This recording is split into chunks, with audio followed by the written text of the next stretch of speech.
cerita fantasi. Di sini ada yang tahu apa pengertian dari cerita fantasi itu sendiri? Ya.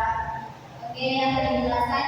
Jadi cerita fantasi adalah cerita fiksi yang berisi keajaiban, keanehan, atau misteri yang tidak terjadi di dunia nyata. Paham? Baiklah. Coba ulangi apa itu cerita fantasi. Bu. Oke. Cerita fantasi adalah cerita fiksi yang berisi unsur keajaiban, keanehan, atau misteri yang tidak terjadi di dunia nyata. Oke, bagus sekali Aulia. Oke, selanjutnya Ibu akan menjelaskan struktur cerita fantasi. Ada yang tahu apa saja strukturnya? Ada berapa?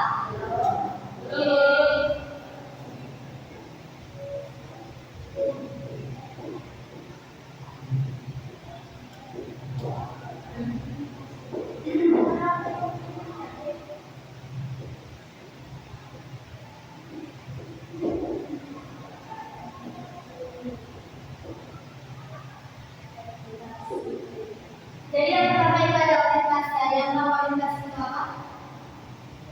Pengenalan.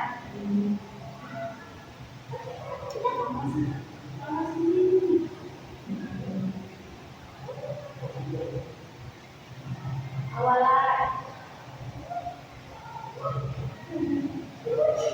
Oke, seperti yang kita sudah diskusikan ya, ada yang bilang orientasi itu pengenalan. Oke, benar sekali jawabannya.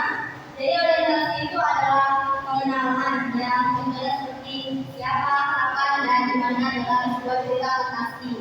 Lalu yang kedua itu ada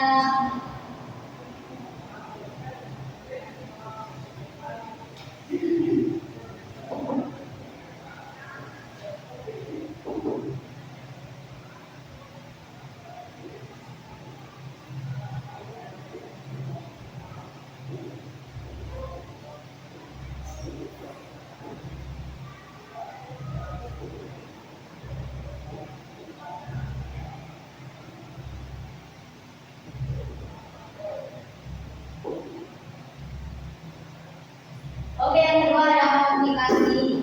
Komunikasi itu yaitu masalah yang muncul dalam sebuah cerita. Lalu yang ketiga ada klimaks, yaitu di mana sebuah keajaiban terjadi dalam sebuah cerita fantasi. Lalu yang keempat itu ada resolusi atau bagaimana masalah dalam cerita tersebut atau solusi dapat diselesaikan.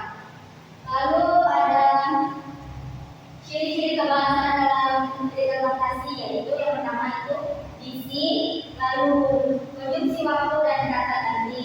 Diksi itu merupakan kata sifat yang buat, contohnya seperti bukan gunung tinggi tapi gunung yang puncaknya menembus awan.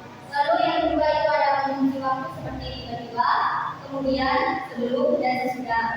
Lalu kemudian ada kata ganti, contohnya aku, dia, atau kamu ini, contohnya seperti saya, apa. Oke, itu saja materi yang ingin dibahas. Berikan kalian tugas. Untuk tugasnya yaitu kalian membuat cerita fantasi di rumah, tapi harus sesuai dengan struktur yang sudah dijelaskan ini. Diberikan di bahan periksa dan juga harus